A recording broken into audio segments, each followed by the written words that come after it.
Good afternoon guys. So ayan guys.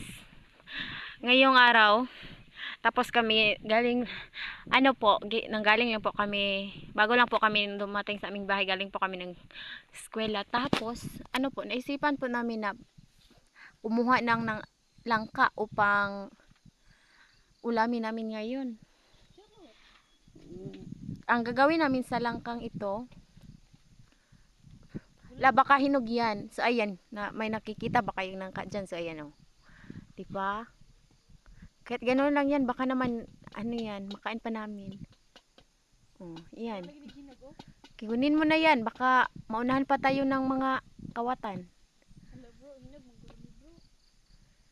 So, ayan, tiningnan na niya. Oh, ayan, nakikita nyo yan, guys. Yan, yan. Diba? Ang ganda ng view dito sa amin. Alam nyo ba, guys? Mas pipiliin pa namin dito manirahan sa bukid kaysa naman doon sa syudad. Kasi dito, kapag wala kaming ulam, iba't iba lamang ang aming maisipan na kunin upang kami ay magkaulam. Di namin kayang bilihin lahat. So ayan guys, kinuha na ni Renafi yung isang langka. Baka naman hinog yan guys. Tingnan nyo na guys. So ayan. Wait lang.